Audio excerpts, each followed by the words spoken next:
नमस्कार, बहुत स्वागत है आपका। आपके साथ मैं हूं मृदुल शर्मा। नमस्कार, मैं हूं दिलीप तिवारी। और आज जिस तरह से वित्त मंत्री निर्मला सीतारमण ने जो सेक्टर्स को बांटा है और किस हिसाब से सरकार ने मदद दी है, ये प्रेस कॉन्फ्रेंस कर बताया है। कोरोना ने देश की अर्थव्यवस्था को हिला दिया, जिसे संभालने के लिए प्रधानमंत्री ने कल ही 20 लाख करोड़ के आर्थिक पैकेज का ऐलान किया था। और इस पैकेज की पूरी जानकारी आज वित्त मंत्री निर्मला सीतारमण ने दी। पैकेज में लघु कुटीर उद्योगों पर पूरी तरह से फोकस किया गया है। उन्होंने बताया कि कुटीर लघु उद्योगों के लिए 6 बड़े कदम उठाए जाएंगे। संकट में फंसे एमएसएमई सेक्टर के लिए 20,000 करोड़ की आर्थिक सहायता दी गई है। साथ ही 200 करोड़ तक की खरीद एमएसएमई से की जाएगी। वहीं कामगारों को राहत देते हुए 15,000 तक की सैलरी वाले कर्मचारियों को सरकारी मदद देने का ऐलान भी किया गया है। हम ये जानने की कोशिश करेंगे कि देश के सबसे बड़े राहत पैकेज में किसको क्या मिला और लॉकडाउन में इस राहत पैकेज से विकास कैसे अनलॉक होगा। कुछ अहम बातें आज की आप जान लीजिए। एमएसएमई को 3 लाख करोड़ दिए गए हैं। 15,000 से कम सैलरी वालों को सरकारी सहायता भी दी जाएगी। सैलरी का 24% पीएफ सरकार जमा करेगी। योजना से एमएसएमई को सैलरी देने में मदद मिलेगी। फंड से एमएसएमई रुका हुआ जो काम है वो शुरू कर पाएंगे। एमएसएमई के लिए 10,000 करोड़ का फंड्स ऑफ फंड भी दिया गया है। कारोबारिक क्षमता बढ़ाने वाली कंपनियों को भी इसमें मदद मिलेगी। ज्यादा निवेश के बावजूद एमएसएमई का दर्जा खत्म नहीं होगा। कारोबार ज्यादा होने पर भी एमएसएमई का फायदा लगातार मिलता रहेगा। हर तरह के सेक्टर में लगी एमएसएमई को योजना से फायदा मिलेगा। ऐसी बहुत सारी बातें हैं, अलग अलग तरह से वित्त मंत्री ने इसे बताई है। कुछ खास मेहमान हमारे साथ जुड़े हैं। हम सबसे पहले मेहमानों से आपका तारुफ करा देते हैं। विजय लक्ष्मी साधो हमारे साथ जुड़ी हैं, पूर्व में मंत्री रही हैं मध्य प्रदेश सरकार में। बहुत स्वागत मैम आपका। अश्विनी शर्मा इस समय हमारे साथ जुड़ गए हैं, बीजेपी के अध्यक्ष हैं, पंजाब के इस समय हमारे साथ जुड़ रहे हैं। और हमारे साथ राजेश अग्रवाल जुड़ गए हैं, पूर्व में वित्त मंत्री रहे हैं उत्तर प्रदेश की सरकार में। हमारे एसोसिएट एडिटर हरीश दिवेकर भी इस समय हमारे साथ जुड़ गए हैं। आप सभी का बहुत स्वागत है। विजय लक्ष्मी जी, ये लक्ष्मी जो आई है, इतनी बड़ी जो लक्ष्मी आई है, इससे आप खुश तो होंगी या फिर विरोध, या फिर विरोध का जो आपका जिम्मा है या दायित्व है वो निभाएंगे अभी भी? नहीं, देखिए क्या है कि जिस तरह से पूरे विश्व के अंदर जो पेंडेमिक है, जो महामारी है, वो फैली हुई है, उन परिस्थितियों में अभी तक तीसरा लॉकडाउन भी खत्म होने वाला है, चौथे की शुरुआत है। बहुत सारी चीजें उम्मीद लग रही थी कि माननीय प्रधानमंत्री के माध्यम से कुछ उन लोगों के लिए होगा जो गरीब तबका है, जो मजदूर है, जो सड़कों पर चल रहे हैं, जो रोजी रोटी के लिए, जो अप्रवासी जिसको मजदूर कहते हैं, अपनी रोजी रोटी के लिए जो बाहर गए थे और जो कारखाने बंद हो गए, चाहे छोटे उद्योग धंधे हो या बड़े उद्योग धंधे हो, उन लोगों के लिए एक बहुत बड़ी चीज आनी थी। लेकिन ऐसा कुछ प्रतीत होता नहीं है। इतना बड़ा पैकेज दिया, उसमें तो ये रहता है कि उन्होंने गारंटी भर दे दी है। और भविष्य क्या होगा, कारखानों में मजदूर है नहीं, पैदल चल के अपने अपने घरों में पहुंच रहे हैं, वहां पर उनको स्थितियां नहीं है। कारखाने जो छोटे उद्योग है अपना माल बना देंगे, बना के जब तक उसकी डिलीवरी नहीं होगी, जब तक लोग खरीदेंगे नहीं, क्योंकि लोगों को आज कोरोना महामारी के कारण एक डर सा पैदा हो गया। हेलो जी, हम आपको सुन रहे हैं। एक डर सा पैदा हो गया है। बिल्कुल, हम आपको सुन रहे हैं। अपना पैसा भविष्य के लिए बचाकर वो बैठे हुए हैं। और जब तक आप ये चीजें चालू नहीं करेंगे, जब तक मजदूरों को, आप पीडीएफ की बात कर रहे हैं, पीडीएफ आपने थोड़ा सा 2% का बढ़ा दिया, उससे क्या होगा? 500,000 उसको मिलेंगे, उससे क्या होगा? लेकिन जो चीजें हम लोग ने उम्मीद की थी कि जो चीजें आनी चाहिए, जो मध्यम वर्ग का आदमी है, आपने रियल एस्टेट के लिए खोल दिया, रियल एस्टेट के लिए उनको फायदा हो गया। लेकिन जो किस्तें जमा करेगा, जो चीजें खरीदे, आप भोपाल की बात कर लो, भोपाल में करीब 1800 करोड़ का इन 2 महीने के अंदर 3 जो लॉकडाउन आए उसमें यहाँ की मध्यम इकाइयों को नुकसान हुआ है। आज अगर आप स्थिति देखें तो जैसे कहा गया है कि आप एक छोटा सा उदाहरण ले लें कि हमारे जो गर्मी के लिए जो कूलर होते हैं, कूलर की खरीदी यहाँ पर जो होती है वो 50 करोड़ के ऊपर होती है, लेकिन आज की तारीख में गर्मी इतनी चालू हो गई, लोग एक भी मार्केट में जाके कूलर, क्योंकि दुकानें खुली नहीं है, आप सामान दे नहीं रहे हो, तो ये सब जो स्थितियां जो बिगड़ रही हैं उसके लिए सरकार क्या कर रही है ये कुछ समझ में नहीं आ रहा। जो मिडिल क्लास, विजयलक्ष्मी जी, विजयलक्ष्मी जी आज की तारीख में सबसे ज्यादा दुखी है, उसके लिए आप क्या कर रहे हैं? विजयलक्ष्मी जी, हमारे साथ राजेश अग्रवाल जी जुड़े हैं, पूर्व वित्त मंत्री हैं, यूपी सरकार में रहे हैं। राजेश जी, विजयलक्ष्मी साधो जी की जो बात है वो ऐसा लगता है कि जो आप कह रहे हैं कि लक्ष्मी बरसेगी, लक्ष्मी की कृपा बरसेगी, इतना बड़ा पैकेज दे दिया है, वो पैकेज उनको अभी समझ ही नहीं आया। उनको कहना है कि भाई जो गरीब मजदूर है, जो सड़कों पर है, पैदल अपने घरों की तरफ भाग रहा है, उसकी कोई चिंता नहीं की गई है, और ये गारंटी देने से क्या होगा? छोटी छोटी ईपीएफ में आपने 2% की कटौती कर दी, इससे क्या होगा? ये सवाल आपके लिए।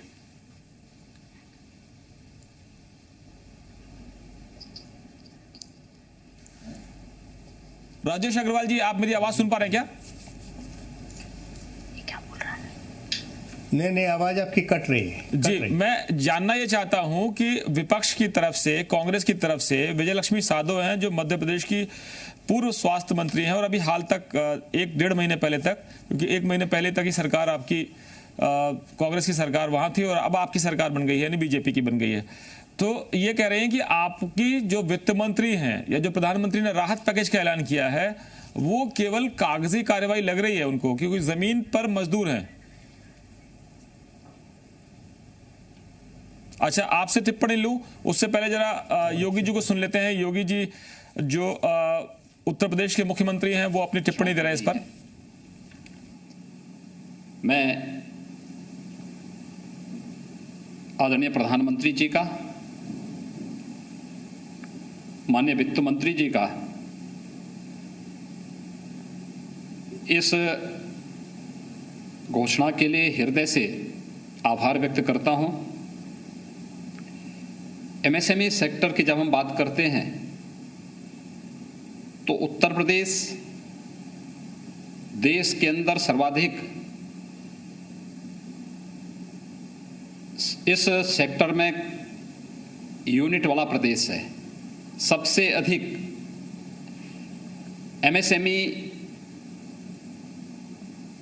सेक्टर से जुड़ी हुई यूनिट हमारे पास उत्तर प्रदेश में मौजूद हैं, और आदरणीय प्रधानमंत्री जी की प्रेरणा से हम लोगों ने 1 डिस्ट्रिक्ट 1 प्रोडक्ट की अपनी अभिनव योजना के माध्यम से इस सेक्टर को एक नई जान देने का प्रयास भी किया था। लेकिन कोरोना संकट के कारण जो एक रुकावट आई, आज जिस प्रकार की घोषणा हुई है, खासतौर पर एमएसएमई सेक्टर के लिए 3 लाख करोड़ रुपए के लोन की घोषणा, इस सेक्टर में कार्य करने वाली यूनिट को अलग से मदद देने के साथ ही देश के अंदर इस सेक्टर में काम करने वाले जो कर्मी हैं उनकी ईपीएफ की समस्या के समाधान करने के लिए भी जो महत्वपूर्ण कदम उठाए गए हैं, ये अभिनंदनीय हैं। मैं इसका स्वागत करता हूं, और मुझे बताते हुए प्रसन्नता है कि हमारी सरकार ने उत्तर प्रदेश के अंदर एमएसएमई सेक्टर को ध्यान में रखते हुए अपनी स्टेट लेवल बैंकर्स कमेटी की बैठक पहले ही कर ली है, और इस बैठक के माध्यम से हम लोग कल से लोन मेला प्रारंभ करने जा रहे हैं। कल एक साथ उत्तर प्रदेश के अंदर 36,000 से अधिक एमएसएमई सेक्टर में कार्य करने वाले, यानी हमारा जो सूक्ष्म लघु मध्यम उद्यम में काम करने वाले जितने भी हमारे उद्यमी हैं, जो लोग इस क्षेत्र में काम कर रहे हैं, उन सब के लिए एक लोन मेले की हम लोगों ने ऑनलाइन व्यवस्था प्रारंभ की है, और कल 36,000 ऐसे लोगों को, उद्यमियों को हम लोन एक साथ, मेरा अनुमान है कि लगभग 1600 से लेकर के 2000 करोड़ रुपए का लोन एक साथ यहाँ पे वितरण होगा। आज की इस घोषणा के साथ ही माननीय वित्त मंत्री जी के द्वारा एमएसएमई सेक्टर को नई ताकत देने के लिए जो एक प्रयास प्रारंभ हुआ है, ये वास्तव में भारत की वह ताकत है जिसे प्रधानमंत्री जी ने लोकल को ग्लोबल बनाने की मुहिम को एक नई दिशा देने के सामने उठाया गया एक बहुत बड़ा कदम है। मुझे विश्वास है कि एमएसएमई सेक्टर में इससे एक नई जान आएगी और हम भारत को आत्मनिर्भर भारत, एक स्वावलंबी भारत और एक सशक्त भारत बना करके आज कोरोना संकट से न केवल उभारने में अपितु दुनिया की एक आर्थिक ताकत बनाने में भी हमारा एमएसएमई सेक्टर इस प्रकार के सरकार के सहयोग से। तो आपने सुना उत्तर प्रदेश के मुख्यमंत्री योगी आदित्यनाथ को, जो कह रहे हैं कि एमएसएमई सेक्टर को जो मदद मिलेगी उससे हम बहुत मजबूत होंगे। राजेश अग्रवाल जी, आपसे पहले हमने विजय लक्ष्मी साधो जी से रिएक्शन लिया तो उन्होंने कहा कि केवल आप जो वायदा कर रहे हैं, जो दिखा रहे हैं, वो संभव दिखता नहीं है, क्योंकि सड़क पर मजदूर हैं, वो तस्वीरें भी हम आपको दिखा रहे हैं, पूरा मीडिया दिखा रहा है, आपके लोग दिखा रहे होंगे, आप खुद देख रहे होंगे। तो इतना आसान है क्या ये सब कुछ, जो विकास की रफ्तार रुकी है, विकास का पहिया रुका, ये सब अनलॉक हो जाएगा?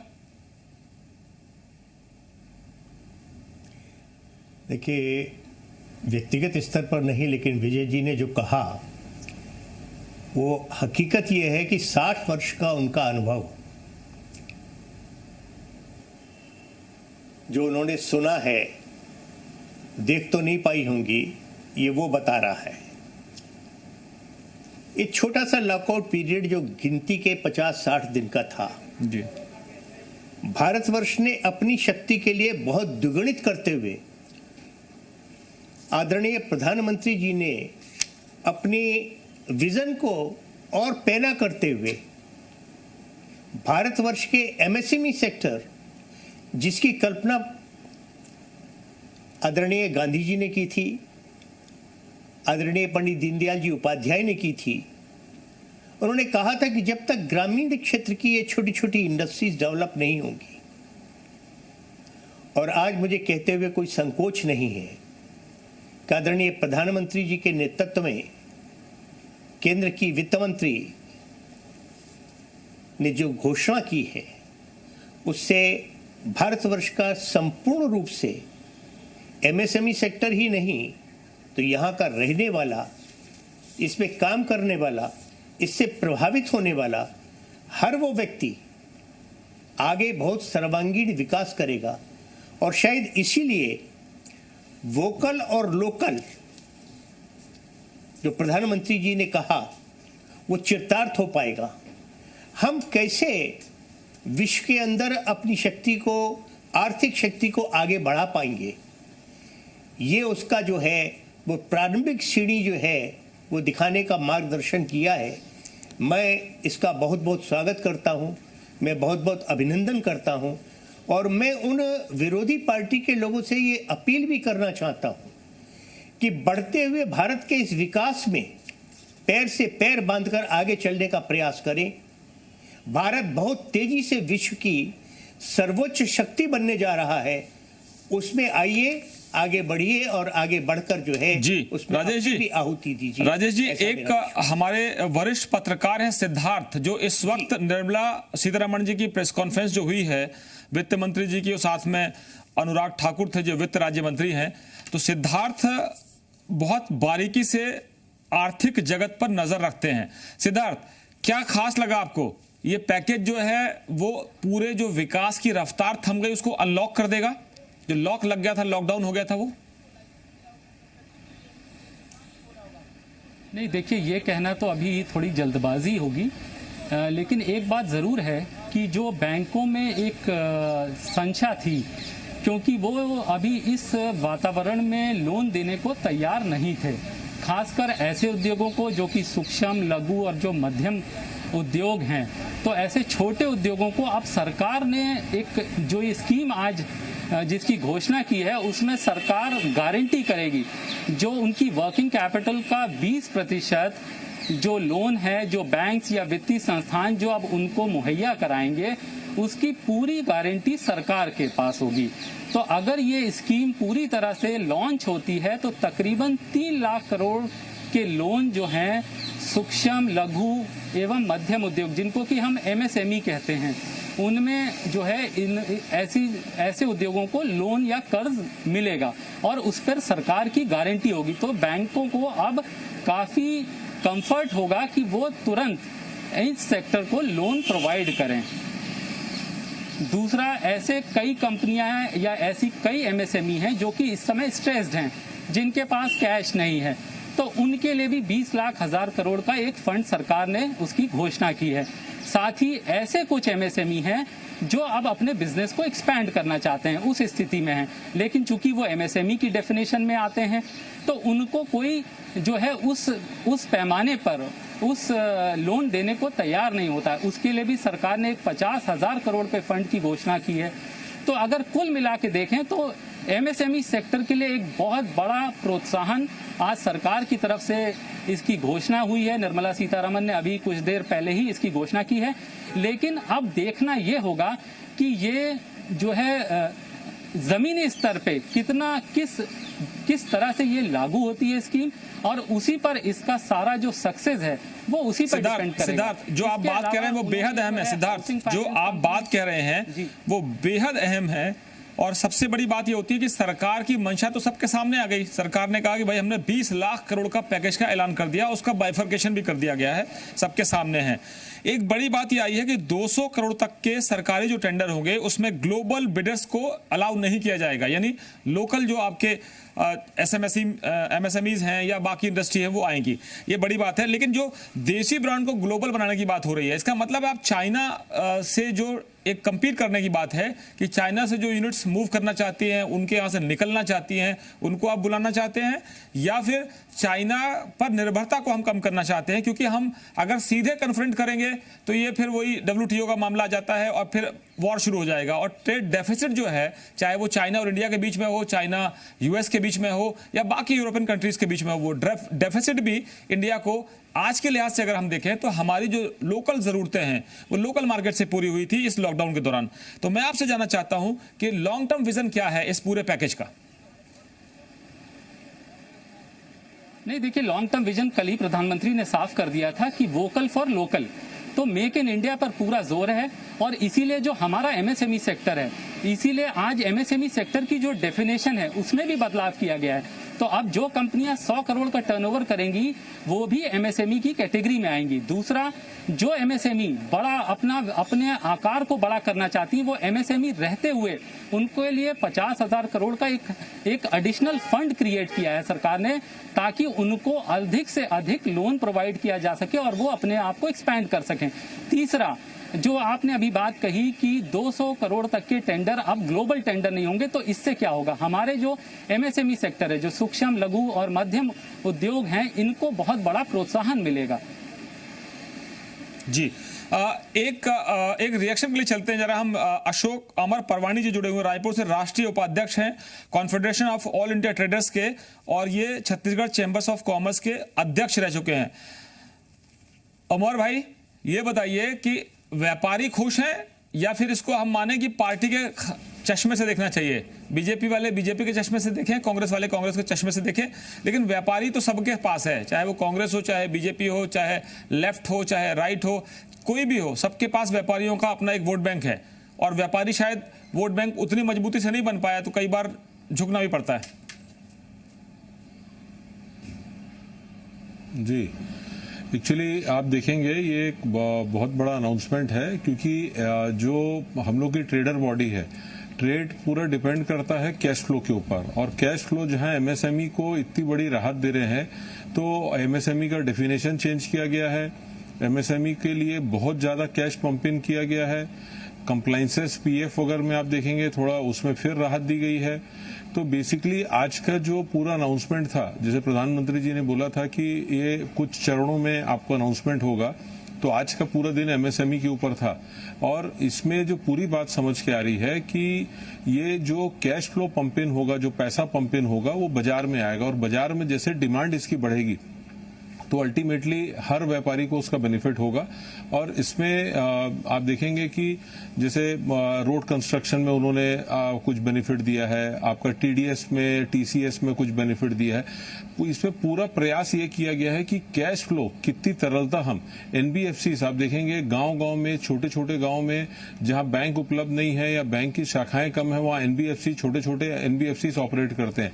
तो एनबीएफसी के लोन के लिए भी सेंट्रल गवर्नमेंट ने गारंटी ले रही है, भारत सरकार गारंटी ले रही है। इसमें एमएसएमई को जो 20% अतिरिक्त जो होगा आपका जो लोन जारी होगा उसको सेंट्रल गवर्नमेंट अपना गारंटी ले रही है। जो कल प्रधानमंत्री जी ने बोला कि वोकल के लिए बोला कि लोकल को वोकल, जो उन्होंने बोला है, इसको अगर आप देखते हैं तो चाहे आप टेंडर की बात करें, मतलब अब ये मेक इन इंडिया के बदले अब ये क्या हो गया, जैसे मैं छत्तीसगढ़ से हूं तो मेक इन छत्तीसगढ़ हो गया, मध्य प्रदेश के लिए मेक इन मध्य प्रदेश हो गया, यूपी के लिए मेक इन यूपी हो गया। हर स्टेट इसमें अपने अपने यूएसपी, अपने अपने छोटे उत्पाद, अपने अपने छोटे प्रोडक्ट को कैसे वो मैन्युफैक्चरिंग में कन्वर्ट कर सकता है। और जो पुराने इवन आप देखेंगे जो स्ट्रेस, इसमें एक और बहुत इंपॉर्टेंट है, जो यूनिट स्ट्रेस में थे या एनपीए हो गए थे उनके लिए भी उन्होंने कुछ प्रोविजनिंग किए हैं, उनको भी रिवाइवल के लिए कुछ पैकेज की घोषणा हुई है, जिसको भी भारत सरकार उसकी गारंटी ले रहा है। तो मैं समझता हूं कि इसमें जो आर्थिक तरलता आएगी इससे अल्टीमेटली ट्रेड और इंडस्ट्री को फर्क पड़ेगा। और मेरे से पहले कोई बोल रहे थे कि लेबर वगैरह के लिए कुछ बोल रहे थे, तो मुझे ऐसा लगता है कि छत्तीसगढ़ के सपोज 2 लाख लेबर किसी और स्टेट में काम कर रहे थे, वो छत्तीसगढ़ आ गए, यूपी के कुछ लाख लेबर थे यूपी चले गए, तो अब लोकल हमारे जो हैंड्स हैं वो इसमें आगे मिलकर काम करेंगे। इसमें सबसे इंपॉर्टेंट है जो सप्लाई चेन की बात है कि कैसे लॉकडाउन फेज वाइज खुलता है, उसके ऊपर डिपेंड करेगा कि कितना जल्दी हम इसको स्पीड पकड़ पाते हैं अपनी अर्थव्यवस्था को पुरानी स्पीड से आगे निकलने के लिए। जी, ये मेरा सोच है साहब। बिल्कुल, यही इंपॉर्टेंट हो जाता है कि एक व्यापारी किस नजरिए से सोच रहा है और व्यापार में उससे कितनी मदद मिलेगी, इसको भी हम जानने की कोशिश करेंगे। लगातार खास मेहमान हमारे साथ बने हुए हैं।